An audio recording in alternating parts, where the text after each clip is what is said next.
I'm going to call the Town of Old Saybrook Zoning Commission meeting for Monday, February 3rd, 7 p.m. Town Hall, first floor conference room, 302 Main Street, Old Saybrook. Roll call tonight. We have myself, Mark Caldarella, Chair, Jerry Lewis, Vice Chair, John Henry, Secretary, is absent, and I will seat in his place Brenda Dyson.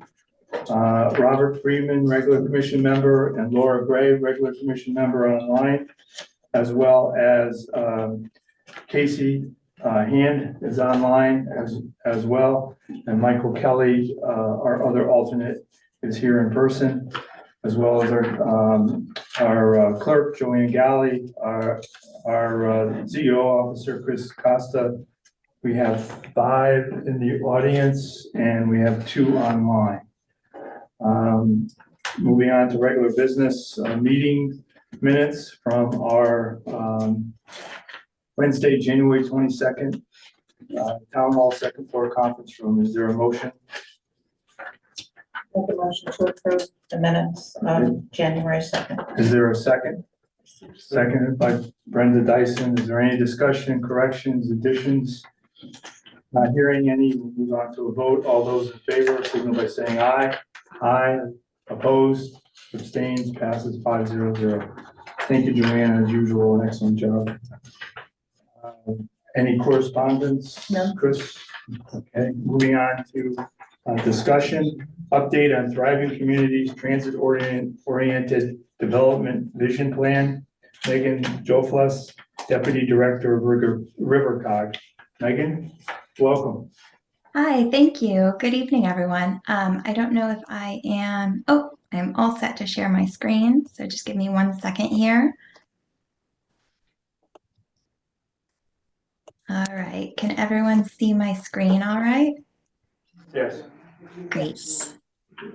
Thank you. So good evening, everyone. I'm Megan Juflis. I am the Deputy Director of the Lower Connecticut River Valley Council of Governments, also known as RiverCog. In case you're not familiar, RiverCog is a regional planning agency governed by the chief elected and executive officials of our 17 member municipalities, which basically includes all of Middlesex County plus Lyme and Old Lyme. I wanted to first thank you for giving me an opportunity tonight to update you on the transit-oriented development plan that RiverCog has been working on in partnership with the town of Old Saybrook. As you may be aware, RiverCog was selected by USDOT to participate in its Thriving Communities program, through which we were provided with a consultant team at WSP and Accelerator for America to help us create a transit-oriented development, or TOD, plan in basically 4 parts. 1 for each of the Shoreline East train stations in Clinton, Westbrook, and Old Saybrook, and 1 for the Middletown bus terminal.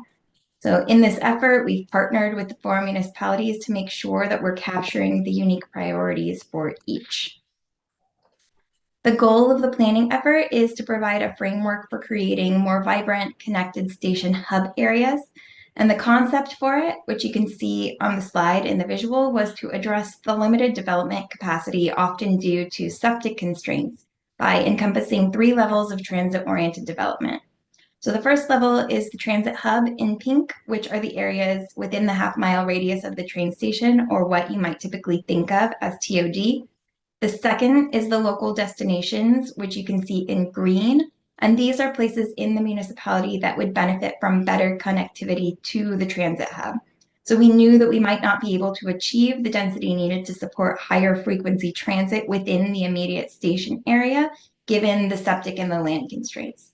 But everyone that's on a train is coming from or going to somewhere in the town.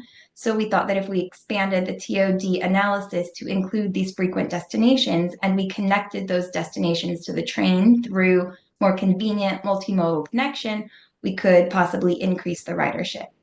And then lastly, because we are at RiverCog, a regional agency, we're also looking at the regional links between our transit hubs as well as into and out of the region, which are shown in blue. So that's all for the background. In the vision plan, each municipality will have its own dedicated chapter. So today what I wanted to do was walk through the draft components of Old Saybrook's chapter to give everyone an update of where we're at. So There are two components, the TOD framework that looks at the land use opportunities and the transportation access or connectivity in the station area. And then there's the TOD vision and concepts, which illustrate how this framework could be realized or applied over time through the implementation of concept projects. And for illustrative purposes, 3 conceptual projects were explored for Old Saybrook. They are the Saybrook Shopping Center, the Saybrook Station Plaza, and then Main Street intersection improvements, which I will go over on the following slides. And then after the presentation, I'd be happy to take questions and comment, but also if you needed more time to think on it, we will be having a public comment session as well as an online portal for feedback. So I'm hoping that you will all provide your thoughts then. So the framework is divided into opportunity areas, and these broad categories can provide guidance and direction for future investment and policies. They represent a combination of both the existing conditions in town as well as the future vision concept. And within each area in the plan, there will be a list of strategies that reflect the opportunities and the limitations for creating TOD. So for Old Saybrook, the team identified 3 broad categories of opportunity area. The first is the catalytic TOD opportunity, and these are key sites that are usually larger with high future redevelopment opportunity that could initiate catalytic change in the area. So the sites that are noted in this category are generally located on large blocks with the buildings set far back from the street and surrounded by surface parking. They're typically the larger shopping centers and non-residential parcels. And by design, these sites have currently limited pedestrian connectivity with the surrounding streets, buildings, and neighborhoods. So opportunities in this category require bigger changes that would retrofit the current site layout into the scale of a walkable neighborhood block.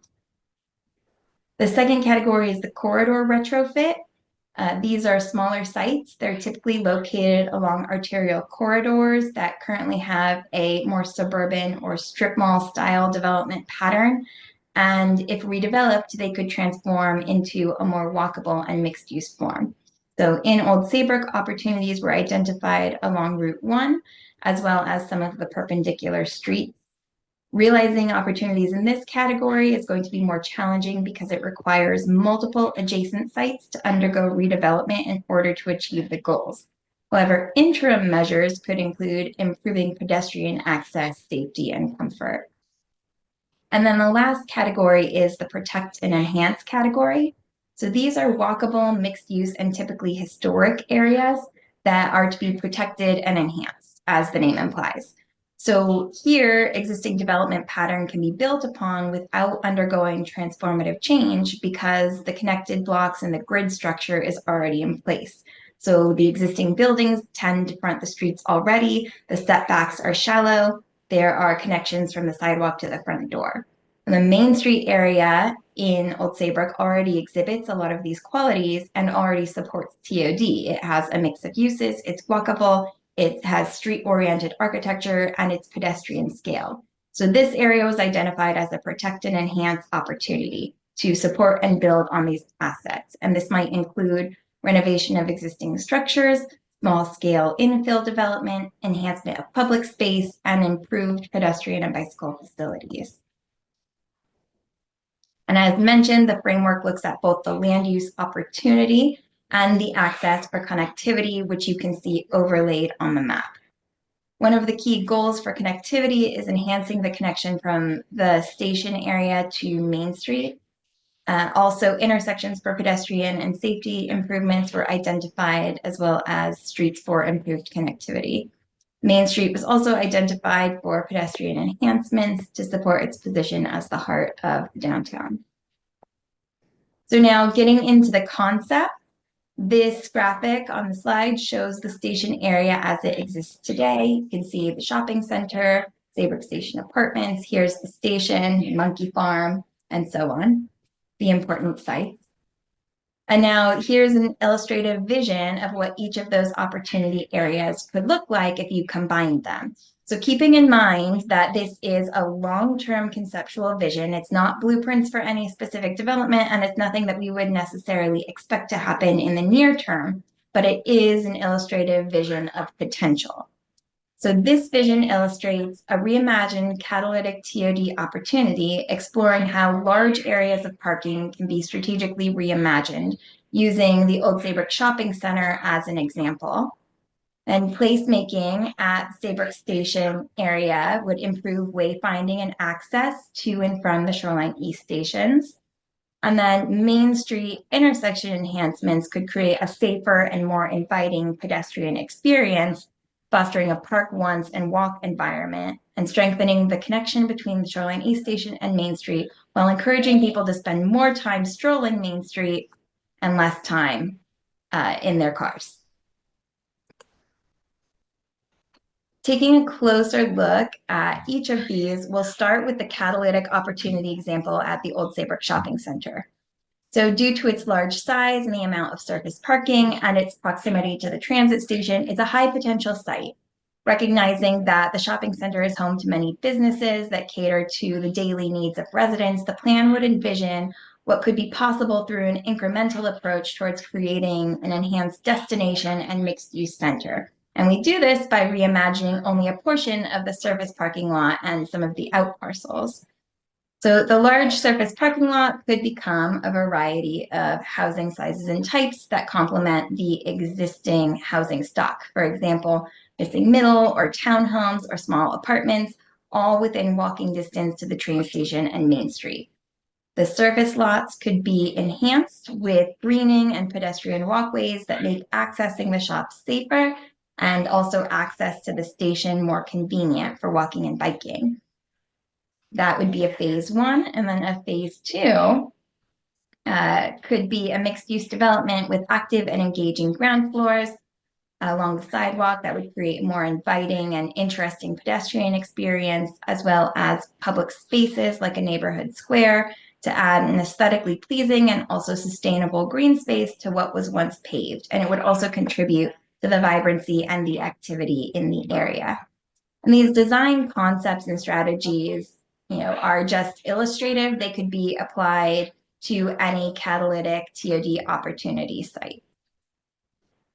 The next example is the Old Saybrook Station Plaza. The recommendations here focus on the area from the train station to the station building.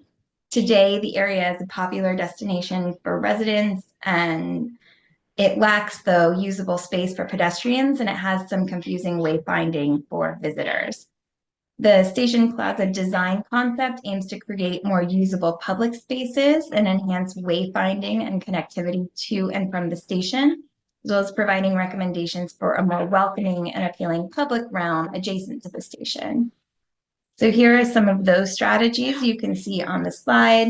Contrasting brick pavement for wayfinding. You can see an example here to get you from the station to the station building.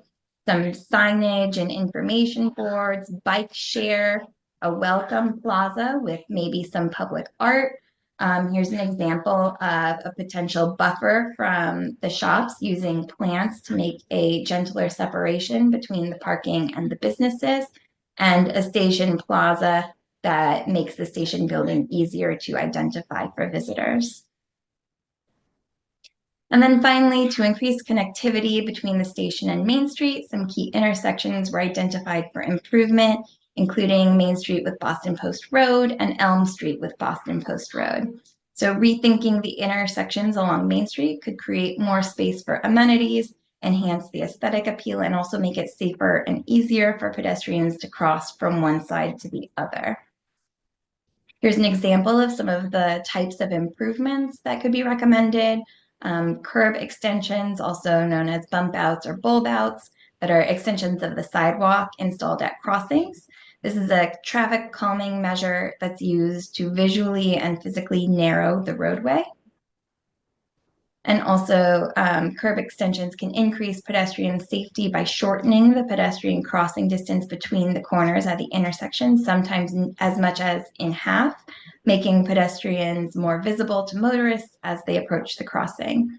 And because of the angled parking along Main Street, there could be larger curb extensions than you might typically see, which could provide a good amount of space for amenities like seating, landscaping, bike racks, street trees, wayfinding signage, or other streetscape items that residents and visitors might enjoy. And so those are the illustrative opportunities that we've identified at this point in time. As I mentioned, while we can chat about it now, I really am hoping that by providing this update and showing it to you today, you will also be encouraged to participate in the upcoming public engagement, which I will make sure is shared with the group. We're expecting it to be later this month. And you can also send any comments or questions to me or to Chris, and I'm happy to put my email in the chat. And we can send those comments directly to the consultants. My very long-winded update. Thank you for your time. Thank you very much. Any questions for Megan's or I have- comments? I have a question on your early map that had a circle. Was that supposed to be a half mile from the train station? Correct. So besides a mathematical quibble of a circle having a point in order to determine a radius, I don't know what part of the train station you might have used as a point, but to me, it's a long rectangle train station and it should result in a sausage and not a circle.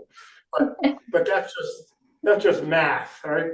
I also noticed that there is nothing north of the tracks in terms of improvements or housing or transit-oriented development at all. Is that because there's the pedestrian roadway bridge over the tracks, which is 4 traffic lanes wide and no ADA compliant sidewalks? And then when you get to the intersection at Mystic Market and Mariners Way, Route 1 continuation there, that intersection is worse than all the other pedestrian crossings around. So it's not pedestrian friendly at all. And if you were to, I measured by various mapping techniques from the train station to public property near the curb cut to head into CVS. Anyway, there from there to across the railroad bridge and then make the first left on, is that Mill Rock Road? When you get to a half mile, you have not yet reached the cemetery. And so the cemeteries are definitely out for transit-oriented development. And so you have to subtract those. And then if you go by the walkable route on public property, you don't even get to the point where you're just across the tracks from the train station. And so I understand why you didn't include it, but there are those at the state level who are interested in half-mile radius, put housing. House Bill 6831 was up for discussion today. I didn't listen, but that's part of what's in the hopper at the state level.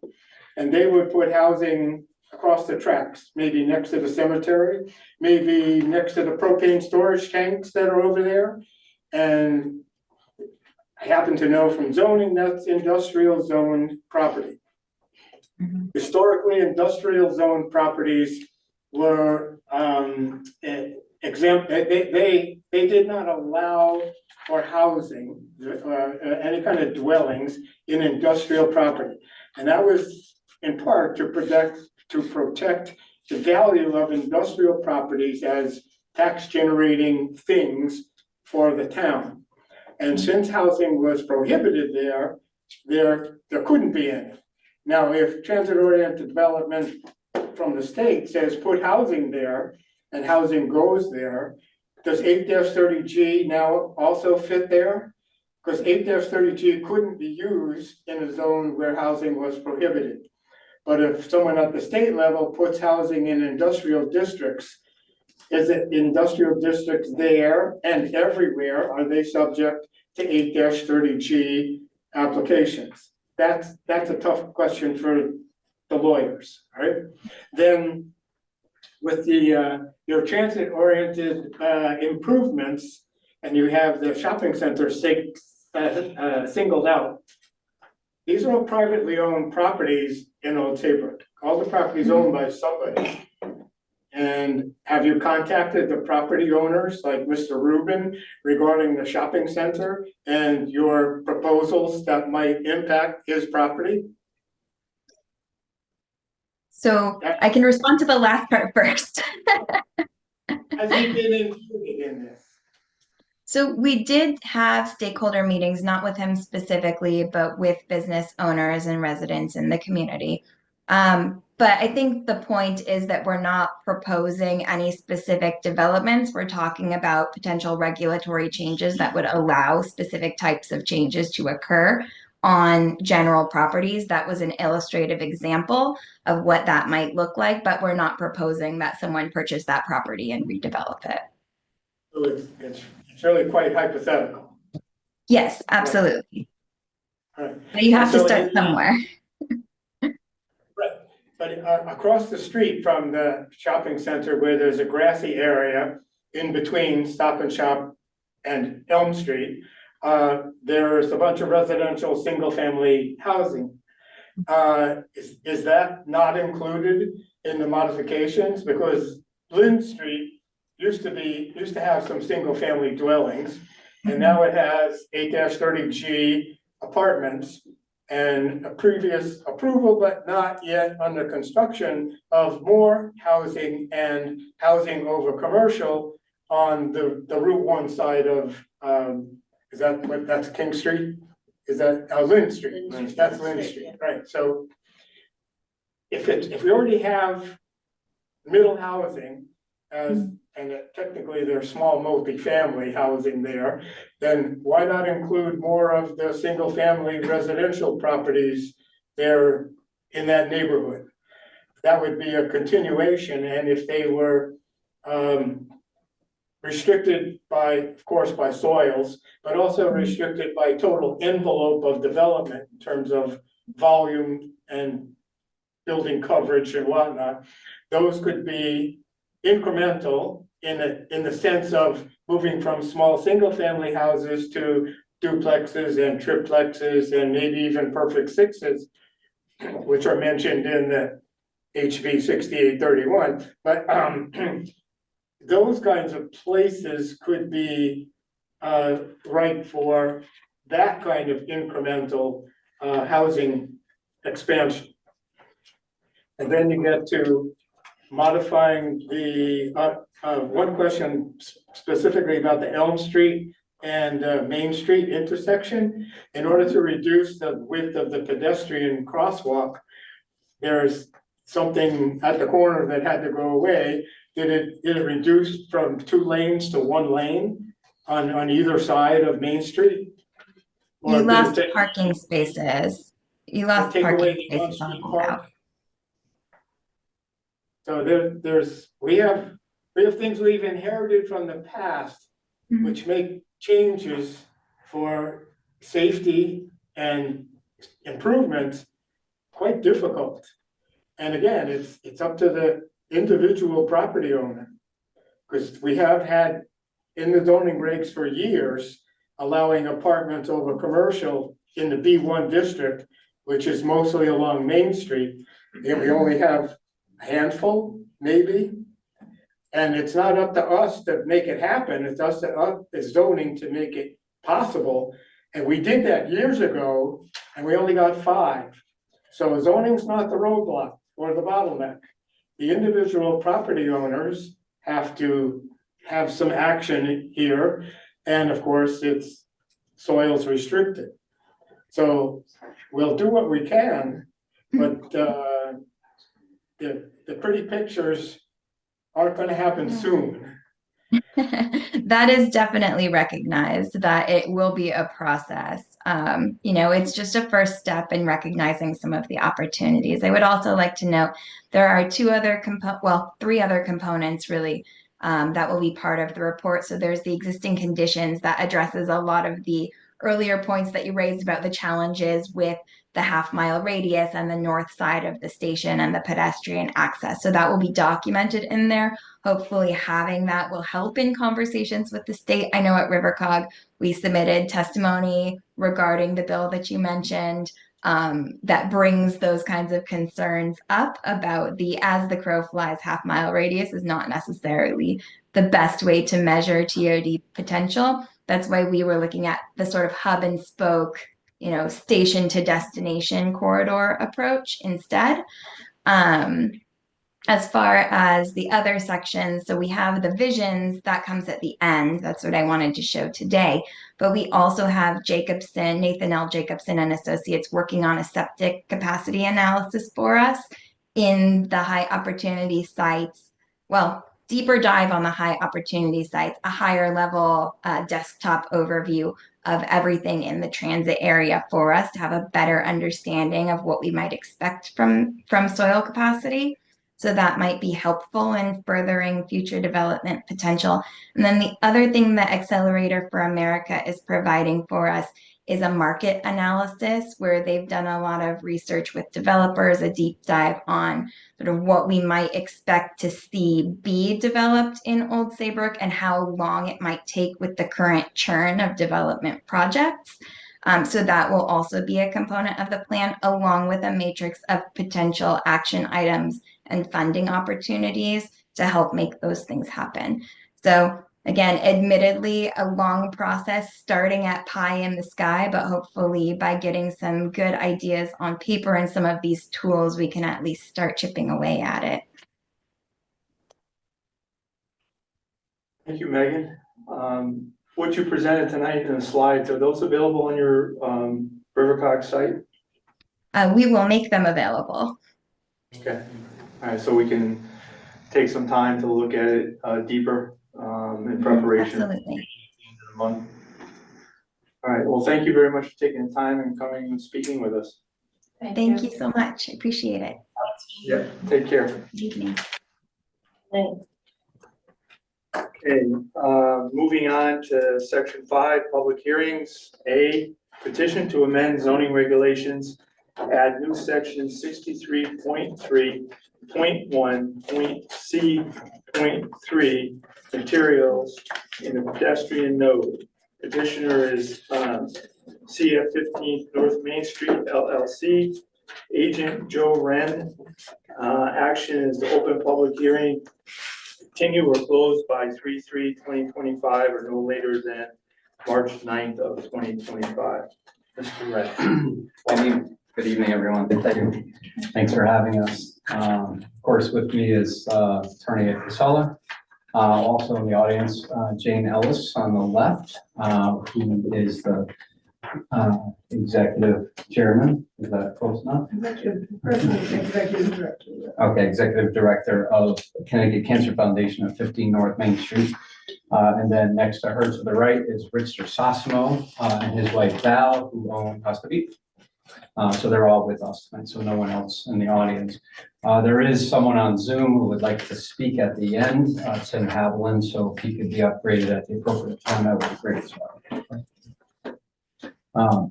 So to get started, so we had a text amendment that we proposed. We tried to keep it as short to the point, simple as possible. We provided that. We went to the Planning Commission just a couple of weeks ago. They provided a favorable recommendation with some changes, some recommended changes to what we had originally proposed. And then subsequent to that, we provided a new updated one, which you all should have in your packets. Essentially what it is, it's adding a new subsection, 63.3.1.c.3 is already in your regulations. We're adding another C to that for materials. And you have this in front of you, but I'll just go through each of the items just to explain those items. Mr. Wren, is that the 1/28/25 date? Yes, Yes. yes, Okay. that's correct. It should be, yes, 1/28/25 is the date. Okay. I'll thank Ed for having us put the date on that so we can differentiate. But it does have 3, and then it has A, B, C, and D subsets to that as well. So starting out with number 3 that we would add for sites within the pedestrian node. So any of these sites would have to be in a pedestrian node for pedestrian purposes. The commission may allow within the front landscape area, in its discretion, of course, dry laid concrete paver plazas, walkways, and other hardscape materials that meet the following requirements. So right now, the regulations in all the business zones, you have a front landscape area, and within that front landscape area, it has to be landscaping. It could be green grass. You could have a 5-foot sidewalk that is a 5-foot wide sidewalk that is exempt from that. Shrubbery, mulch, usually bark mulch or tree mulch, those types of items. No hardscape materials are allowed within that 25-foot area at all. So the main purpose of this is to allow, we had originally suggested 25% of the front landscaped area.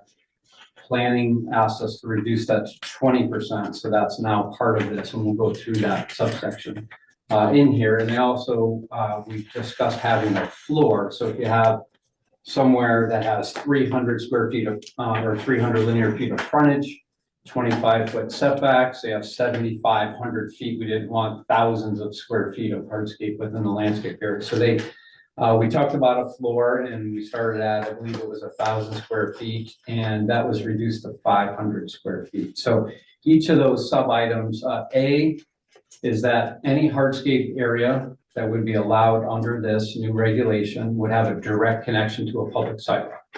So the intent is to bring pedestrians from the sidewalk into businesses. We have a few examples that we'll discuss with you momentarily. Whether it's a gallery or a museum or a store or a shop, whatever it may be, it would have a direct connection to a public sidewalk, so pedestrians could follow the sidewalks in the pedestrian node and utilize the sidewalk to enter into this area and then on into the business as well if they so choose. B, the hardscape material is suitable for public use, so you could walk on it. There could be a bench, so there could be some seating in that area, like we have some street furniture on a couple of sites, again, that we'll discuss with you momentarily, up and down the Route 1 corridor in pedestrian nodes.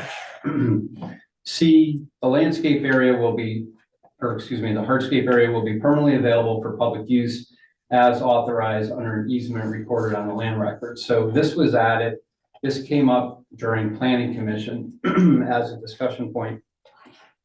Because if someone initially did that and then say the business changed, the property sold, or someone had a change of heart and they put up a gate with a lock and they didn't allow pedestrians to get in there. So this provides a provision that permanently allows pedestrians to access that area. And that was something that was important and as discussed with the planning commission. So that was added as 3C.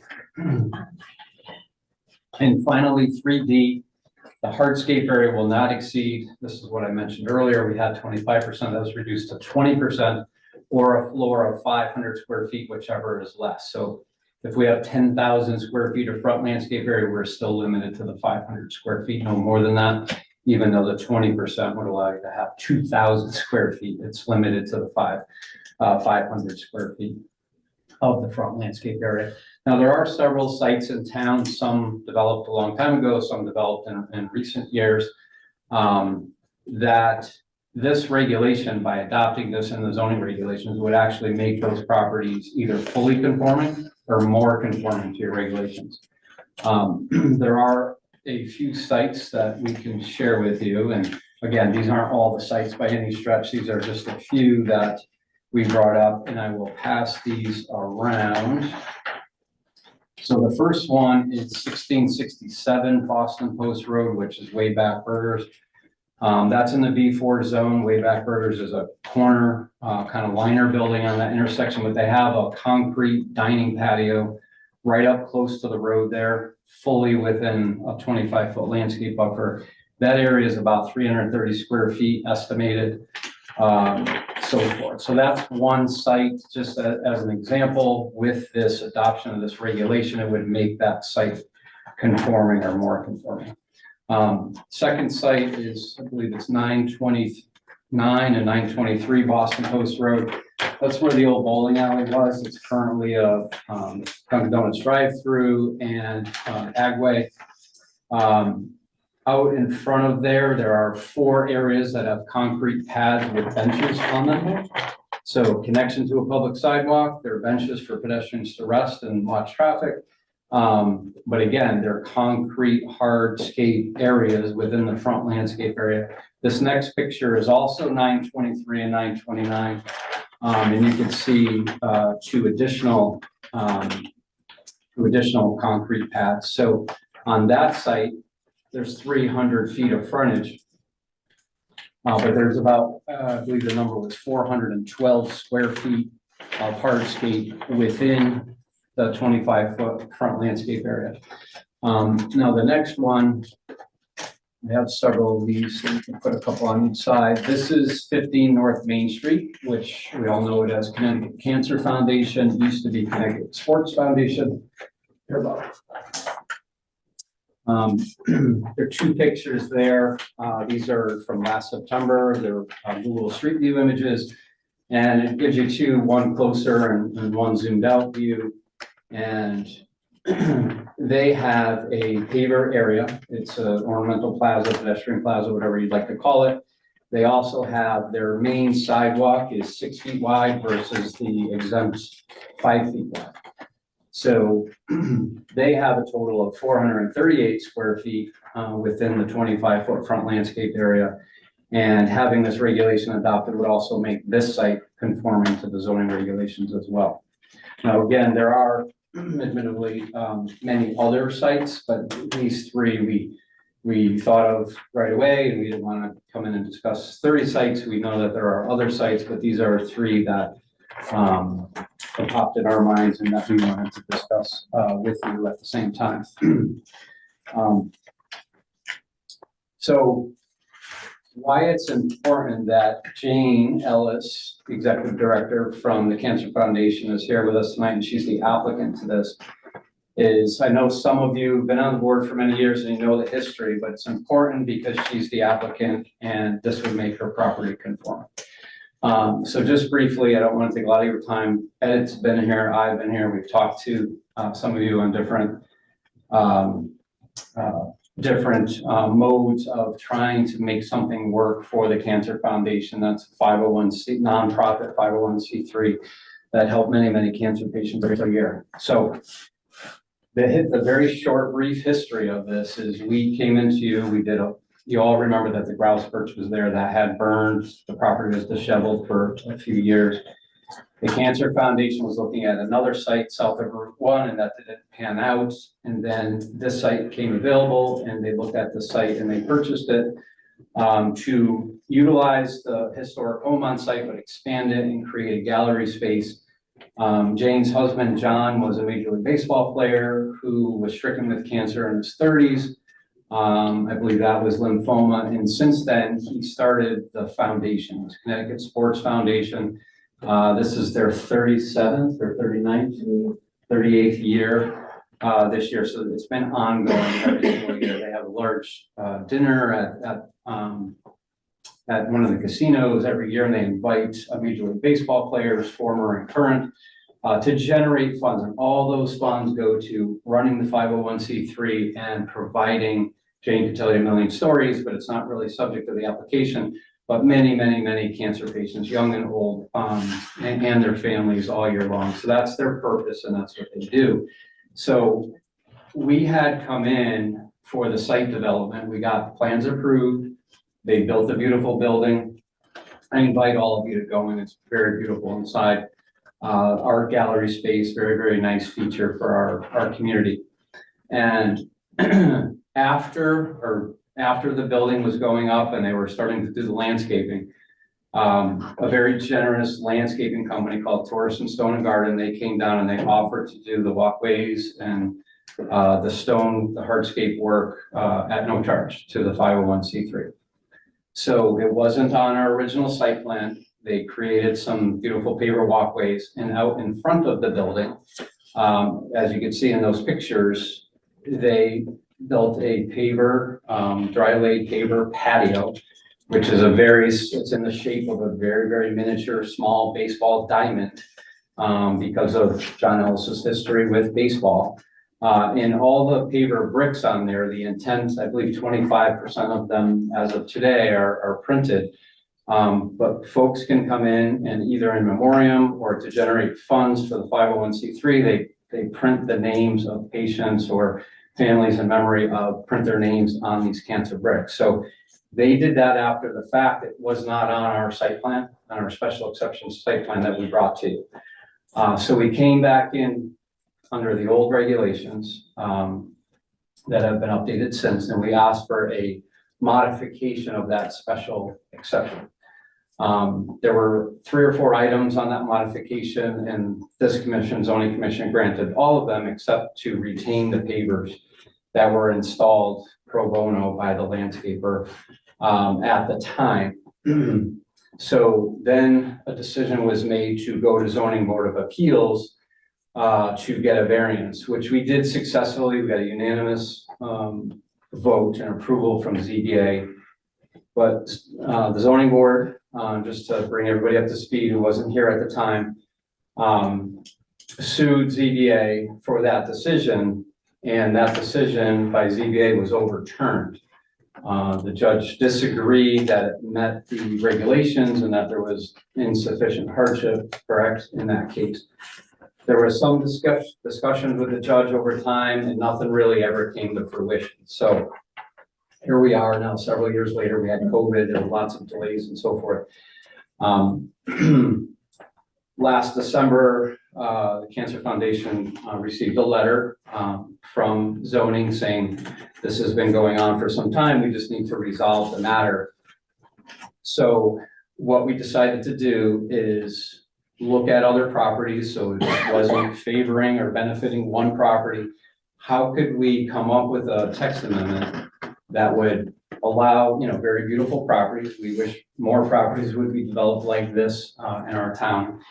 How could we come up with something that still benefits the spirit and the intent of the regulations, have it beautifully landscaped and manicured and so forth, but for pedestrians to access that and to use that and allow some hardscape material, which could look attractive. You saw all the pictures in many different ways. And we felt, we tried to keep it short and simple. We didn't want something that was 2 pages long. Keep it very short and simple that would benefit other properties. What Megan was just talking about, you saw liner buildings, you saw walkways and landscape close to the street. So something like this would eventually in the future benefit that type of development as well. So the idea is that the reason why Jane is the applicant is because by adopting this, this would make her property, the Cancer Foundation property, conforming to the zoning regulations. And the back and forth over the time, in court, out of court, in different commissions and so forth, it would be over. It would be a long time coming. It would resolve a lot of inherent stress that Jane's had over the time.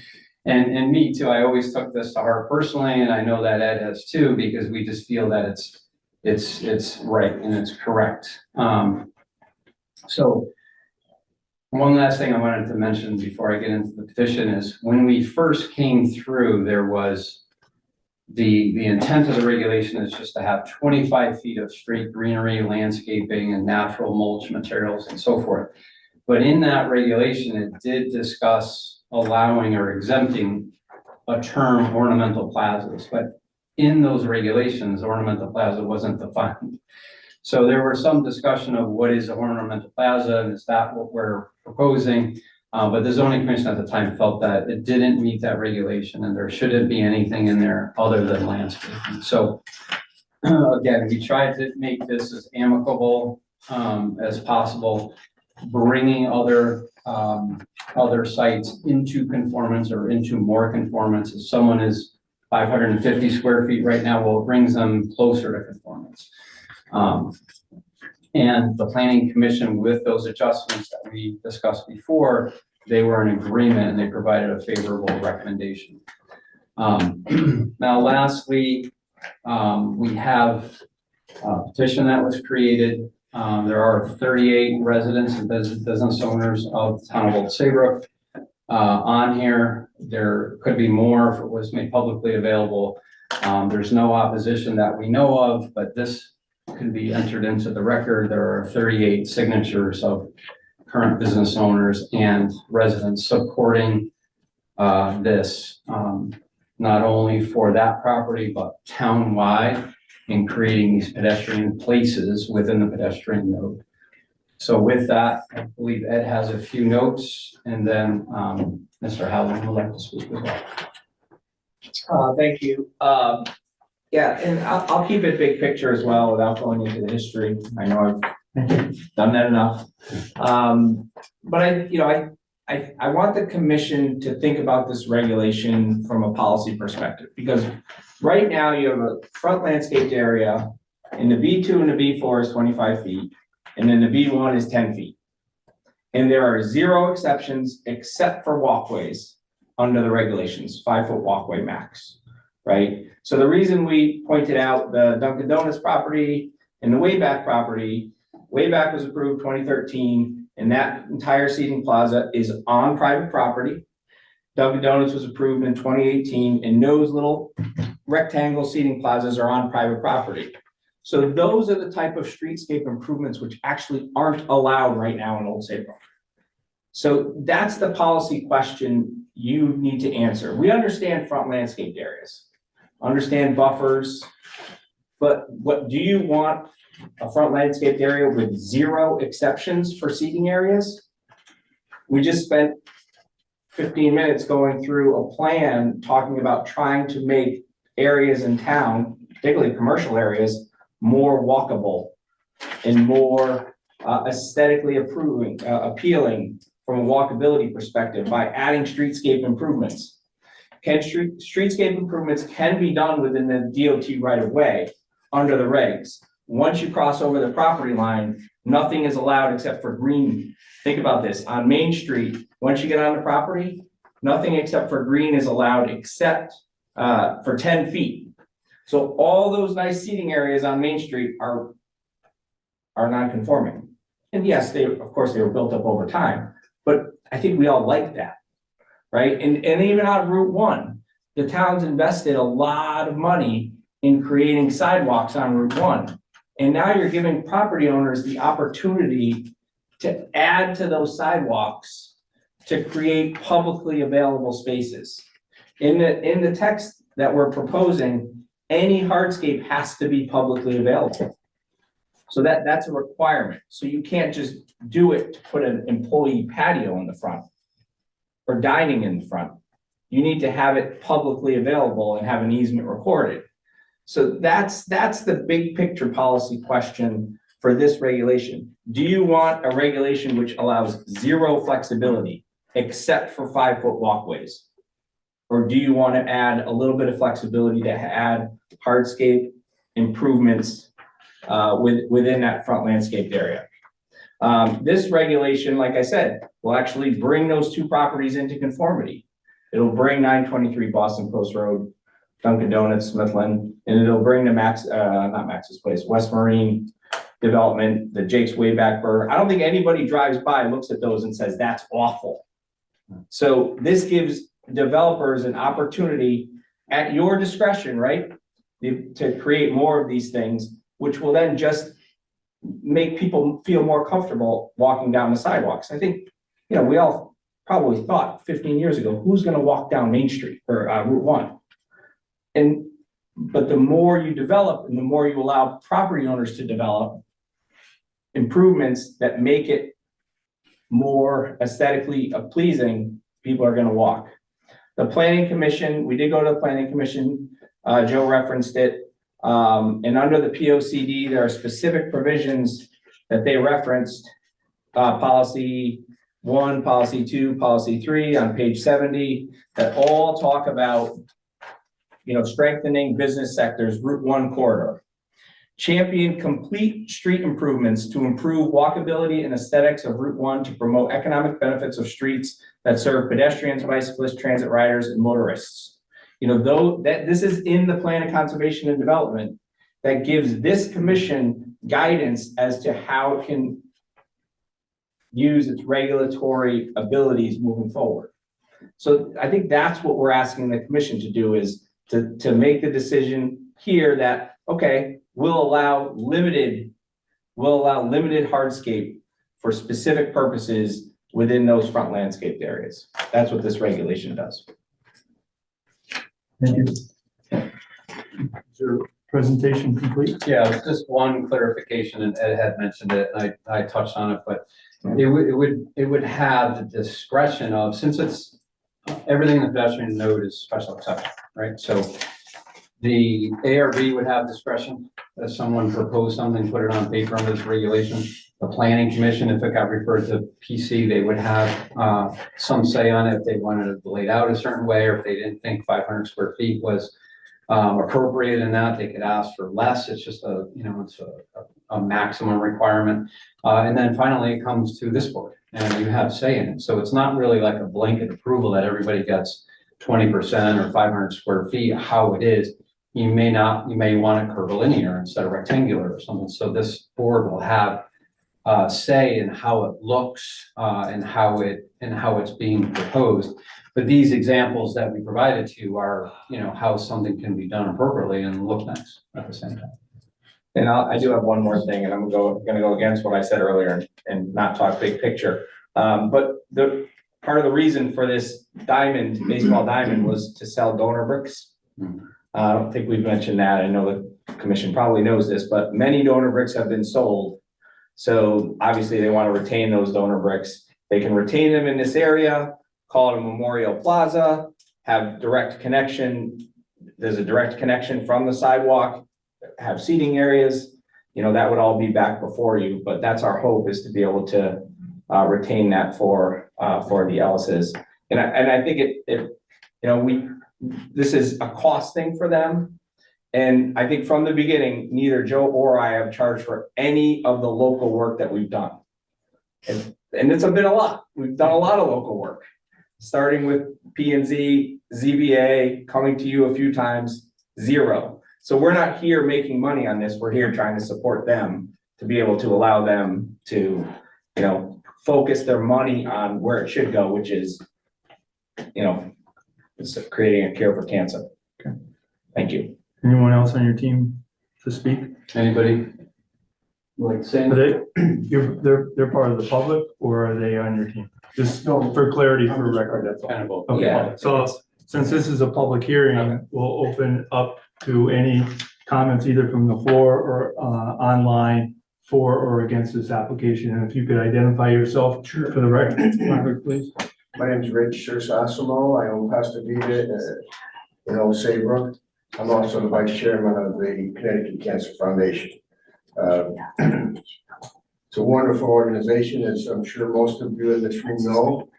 And we've been going back and forth trying to get this approved. And Joe and Attorney Casella have done, I think, a marvelous job today in explaining to all of us how it could work. And we don't have to take those bricks out and have Jane and her foundation spend a lot of money in order to do it. We're all reasonable people that they've been trying to find a way for 3 or 4 years to figure this out with the town without having to go through attorneys. It's a great town. We all love being here. And I think to support the Cancer Foundation with some reasonable way of making this work would be in everybody's benefit.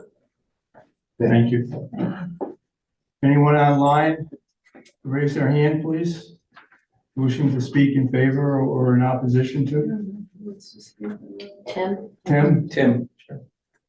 No, you yourself, Jane. Oh, really? Yeah. Good evening. Can you hear me? Yes. Okay, great. I appreciate you giving me the opportunity to speak. I actually wasn't planning on that. My wife and I are longstanding Old Saybrook residents, and I quite honestly been watching this issue or dispute from afar for a little bit, and I thought when I started to get more involved with the CCF, and most recently this past month joining the board, I was surprised that it was still an outstanding issue. And so I thought I'd give a call to Chris and see if there was a room to find some form of reasonable people, find a reasonable solution for all this, because at the time that building was built, at the time the landscaping was subsequently done, it was just an enhancement to the area. And I thought, this is great. This is what Old Saybrook needs, is more things like this. And so to have it, a lot of time, spent on defending or challenging that issue, to me has not been, everybody's got to do their job, but it just seems to me not time well spent. But I think the point of my point of coming on this call, having listened to Mr. Wren and Mr. Casella, they've made great arguments from a technical point of view in terms of a nice eloquent way to resolve this and give the zoning board the latitude to correct this or to solve this issue and to solve other issues as I learned today that are out there that are non-conforming. And so I guess at the end of the day, all I can do as a resident is to speak up and tell you that I'm very much in support of what they're proposing, because for me, what it does is it makes this issue go away, and it provides opportunities for additional enhancement in Old Saybrook, which is the town we all love. Thank you, Pete. Is there anybody else? Oh, that's it. Anybody else online? And at this point, open it up to the commissioners for comments and questions. All right. I have another math question with regard to Mr. Casella's point. It's not non-zero, because where other properties have things in the front landscape area, because Duncan, as you showed, has a bench and a little concrete area between the sidewalk and the retail store building. And what is it, Wayback Burgers? That building is only 10 feet from the property line based on the pedestrian node location. And it can't have 25 feet of front landscape area. There's only 10 feet. We'll leave it at that.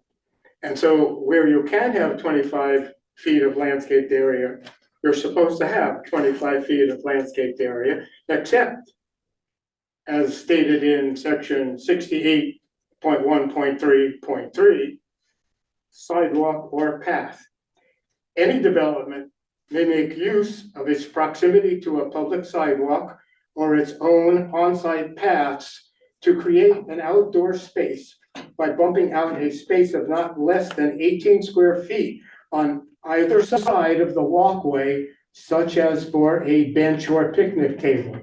The photos you showed us had benches.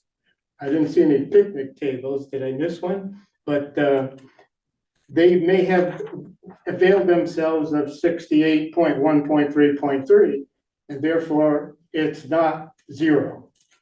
They exist. And there's a way to have a space for a bench or a picnic table. And it would be, pardon me, it could bump out a space on the side of its sidewalk, right? And ostensibly we might have a discussion as to whether or not that could be in the front landscaped area. That's a different discussion. I have a question about the hardscape. Wait, is there a definition of hardscape that you have used in your proposed text? So right in the beginning, subsection 3 that we're adding, it says, and we went back and forth on this a little bit, but it says, for sites within a pedestrian node, the commission may allow within the front landscape area in its discretion, dry laid concrete paver plazas, walkways, and other hardscape materials that meet the following requirements. And then we have A, B, C, and D. Now, we didn't want to say had to be permeable because we were trying to make other sites that are non-conforming conforming, like the 2 that we showed you. The other sites may be conforming under the 68.1.3.3. They're much larger than, so they have, like, the Dunkin' Donuts site has 412 square feet. They have something that's attached, contiguous with their walkway. It's not a walkway and then a separate thing. And it's on the walkway, either the sidewalk parallel to the street, or is there one where it's the walkway that leads from the street directly to the door of the building? Well, that's what ours is. I'd have to look for examples of that, but I didn't see any tonight. And when you mention pervious pavers as a possibility, that's not going to work because pervious pavers is in the definition section, section 9.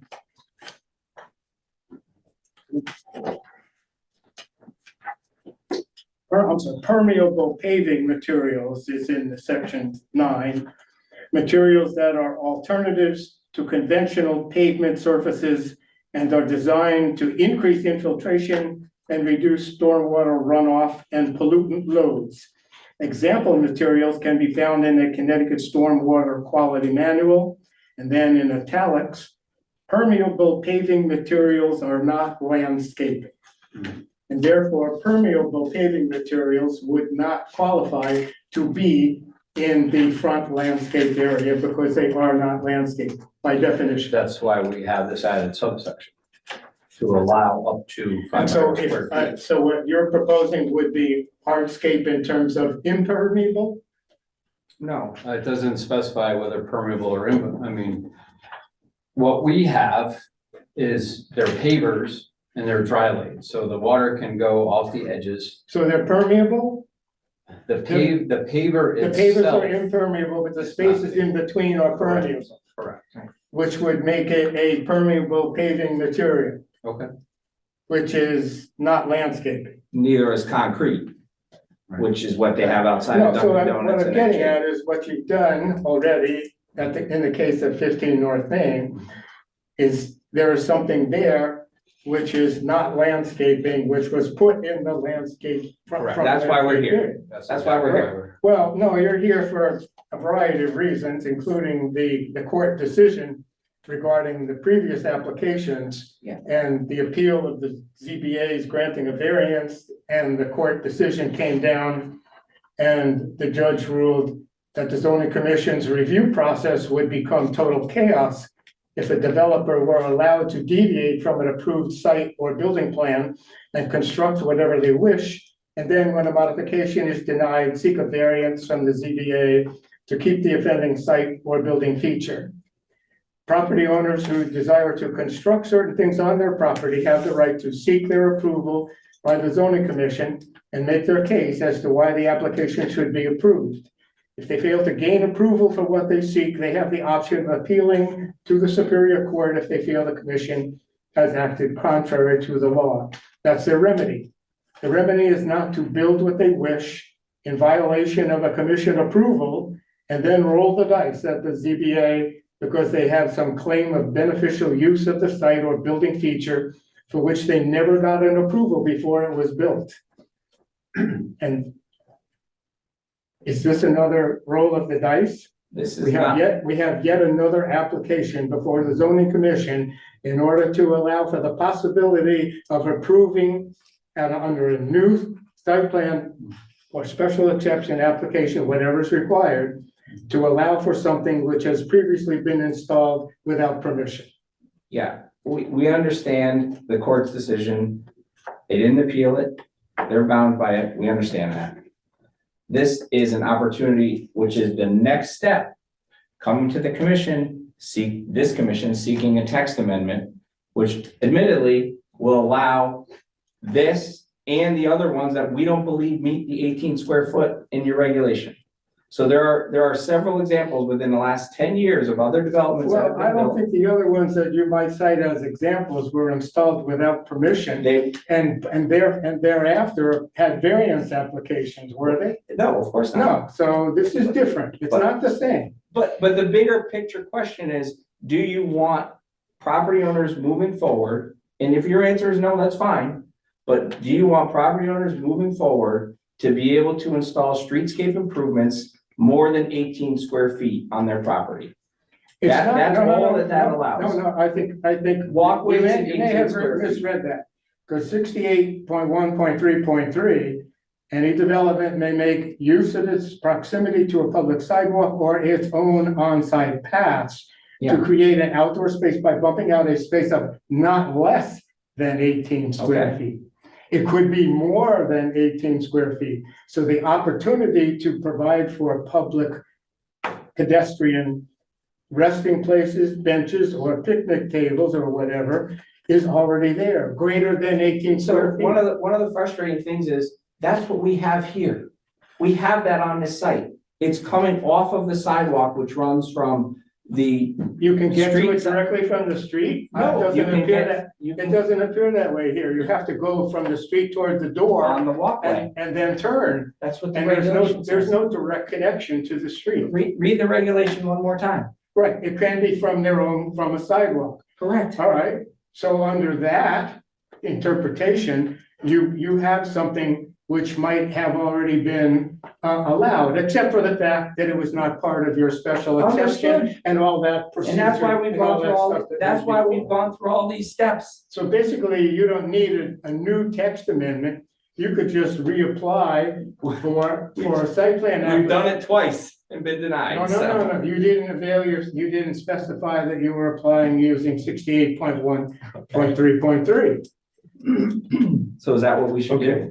It seems to me that that would be better than having a text amendment, which would allow for up to 500 square feet on every property in the pedestrian node, That's your which could discretion. have up to 500 square feet of hardscape instead of front landscape area. But I think we've reached the point here. We understand, you understand, comments have been made. We've reviewed what has taken place in the past.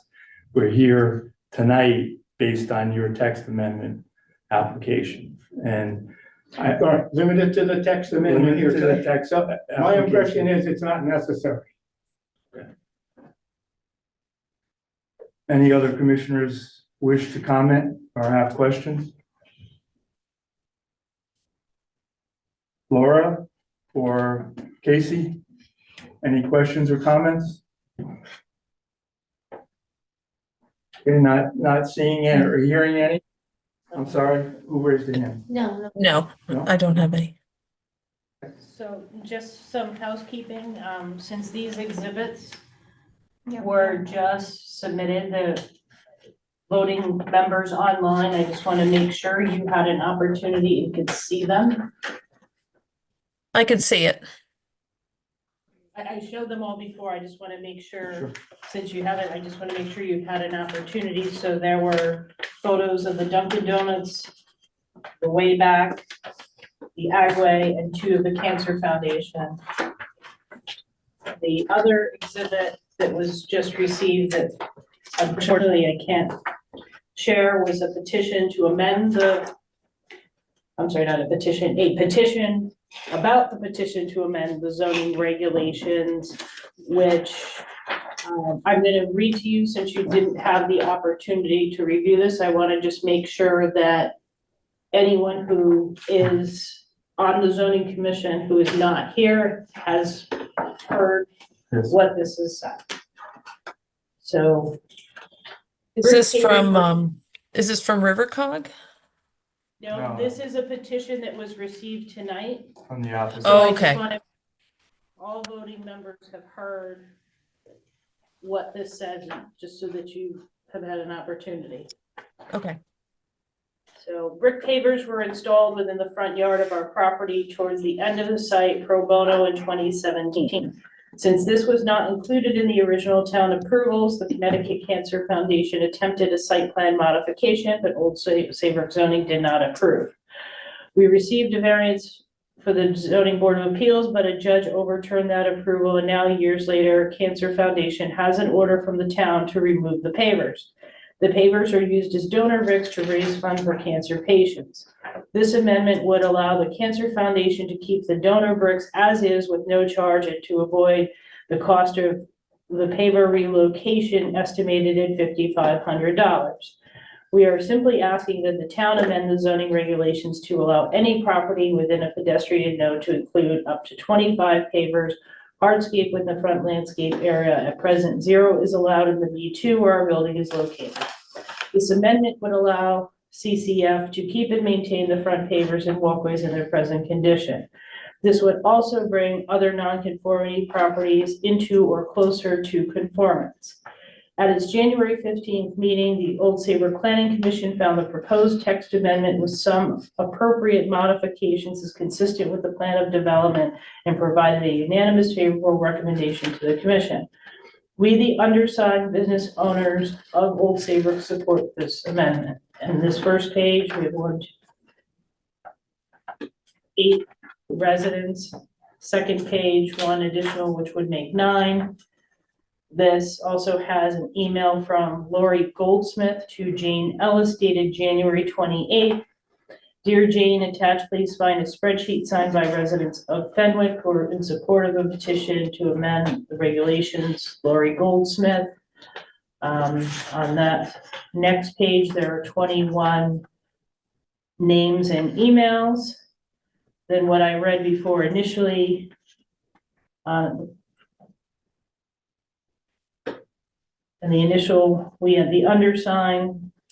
On that page, there's one additional person. There's another page with an additional person, another email. Wednesday, January 22nd, dear members of the zoning board, I am writing to express my enthusiastic support for the zoning change at 15 North Main Street in Old Saybrook to allow for any property in town within a pedestrian node to include up to 25% pavers/hardscape within the landscaped area.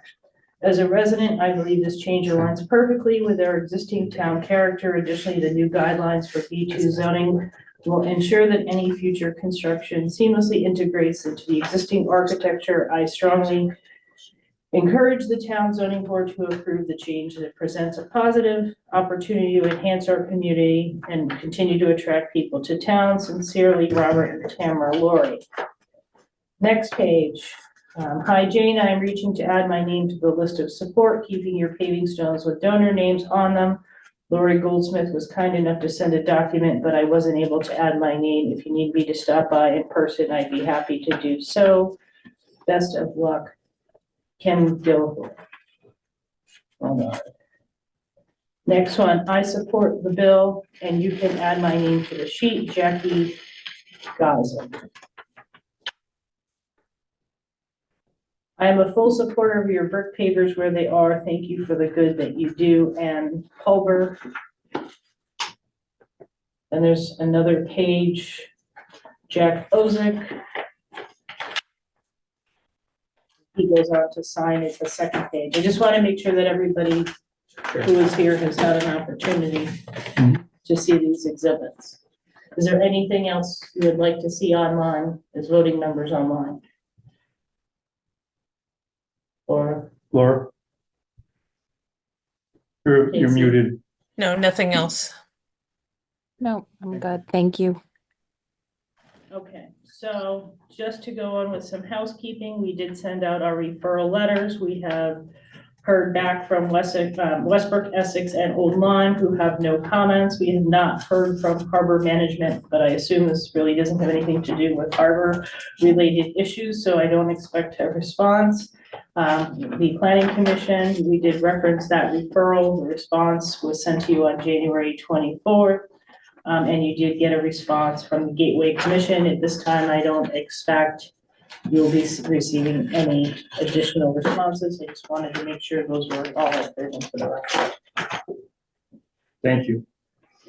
This being a public hearing, do we wish to close public hearing this evening? Do we wish to close public hearing this evening? Do we have enough I don't materials? need any further information. I don't either. Laura? Do you? Nothing else. So, motion is made to close the public hearing this evening. Is there a second? Seconded by Jerry Lewis. Any other discussions, comments? In favor, signal by saying aye. Aye. Opposed, abstains, passes 5-0-0. Do we have enough information and material this evening to deliberate? Okay. I will put out to the commissioners a motion. Is there a motion to be made by anyone? I will make a motion to deny the application to amend the zoning regulations to add a new section 63.31C3, materials in the pedestrian node. Because the existing regulations are adequate to provide for what pedestrians can benefit from in the pedestrian node. Seconded by Jerry Lewis. Is there any discussion by the commissioners? Not hearing any, we will move to a vote. Those in favor of the motion to deny, signal by saying aye. Raise your hand, please. 1, 2, 3, 4. Those opposed? Laura, you're opposed? I'm opposed. Just clarify, any abstentions? The denial passes 4-1.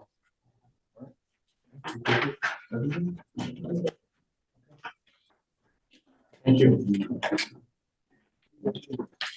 Moving on to committee representative and staff reports. So I forwarded a letter that I received from Parks and Recreation for your review. This has to do with, some of you are familiar with the 2009, the 45 Ferry Road, a soccer field was constructed. That was a site plan application. It went through wetlands and zoning. At the time, there was only a $50,000 budget for the improvements. And some of the improvements were actually, that are now proposed to be put into the steep grant, were actually approved back in 2009, things such as bleachers, shade structure, composting toilet, a storage shed, but the money wasn't there when the commission reviewed this in 2009. So the play field opened. It was not, those improvements were not constructed. So the Parks and Rec and the town are looking to go for a grant to make these improvements. Nathan L. Jacobson and Associates is doing the design and would provide the cost estimates and would oversee the work. The one thing too is that by the description of this would be completely revamped. The soils from the field are poorly draining.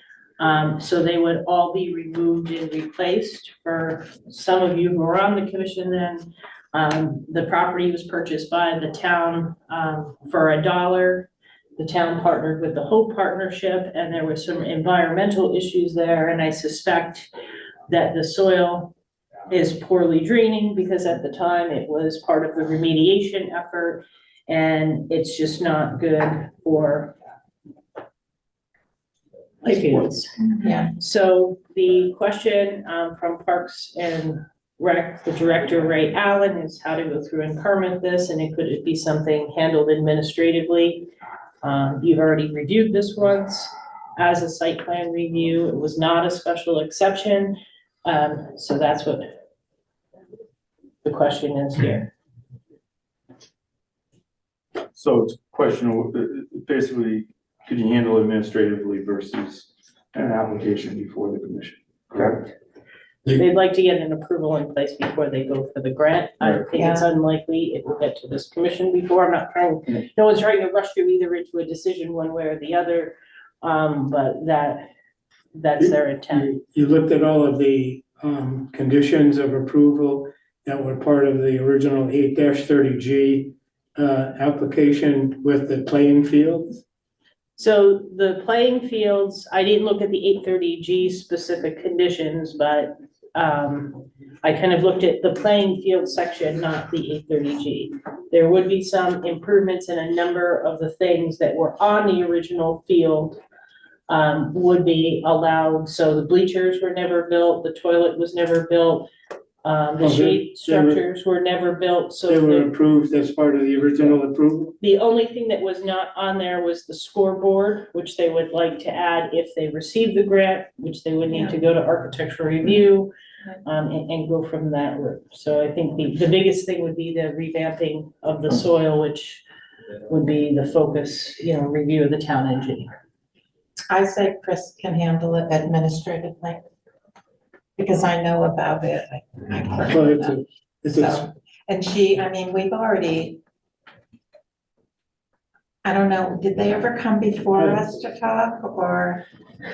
Well, no, you This approved, We did in approve. 2009, it was the one property, and it was the town and 45 Ferry Road partnered Right, with the Hope whole Partnership. partnership, yeah. And half of it was the field, half of it was the incentive housing zone at the time. Yes. There was only $50,000 allocated for the playfield. A lot of the initial improvements just were never put in, such as the bleachers and some of those other items. So the thought now, there was an area for garbage cans. Oh, they would like to add 4 additional parking spaces to the side. That's one other request. I know that, happen to know that playing field is small. It's on the small side of small, and it's only used for limited athletic activities because of its size. So my concern is that additional parking and or facilities, including bleachers and whatever, not reduce the size of the playing surface and its safety zones around the sides. So it would be the same size. The problem is, because it's so poorly drained, if there's a lot of rain, they can't use the field. So it has to be dry. Well, did they mention anything about the storage shed being used as a food concession? That was actually on the original approval. They were looking for more sheds and balls and, or not shed-like materials, balls and lawnmower and rakes and those That's what type it of was things. for. So there's no concession, a bike rack. Do they have plans if the grant isn't received? And This is not gonna happen? it's not gonna happen. Unless there's other funding sources that they find. I would think that this could be handled administratively versus a application. Has the permit expired, or because it's an 8-30G with accessories, does it never expire? Well, it was a site plan, 830G is a site plan, the park is a site plan. Which is, actually, it's a permitted use in the circumstance, and I think because we reviewed it with the 830G, we had the site plan for the housing, we had the park. So that permit and your approval was closed out when the certificate of occupancy and was issued for the units in the playing field when it was constructed. At the time, they said, this is all we can construct, we have no budget for these other items. So that was the request, rather than come through the commission for another site plan application, could it be something administrative because it's a permitted use and it's the Residence A district, I believe. Yeah. But I don't think our regulations have been changed since then to make what was approved not approvable today. And in the sense that it was applied for originally, but not constructed, and the rules have not changed, it would seem logical to expect that it could get approved again. And in that sense, to handle it administratively for the town as the applicant, it would be the town as the applicant, or is it The town. the town? Okay. If it's a town as the applicant, then if it can be approved administratively, then that would be the way to do it. I don't know if it's legal. That's my question. I'm not sure why it wouldn't be Yeah, legal. why? I don't understand that part. I think, Why? What? Why do you think that? Because the original approval has expired. Oh, well, they're not asking, but they're not. so in the Residence A district, a park is a permitted use. It's an as of right permitted use. So kind of peel away the incentive housing zoning part of it. They're not asking to build a different park. They're not asking to build different fields. Oh, I get that. No, it's just, and I would expect that it could be approvable again, if there was an application. The question is a matter of legal proceedings.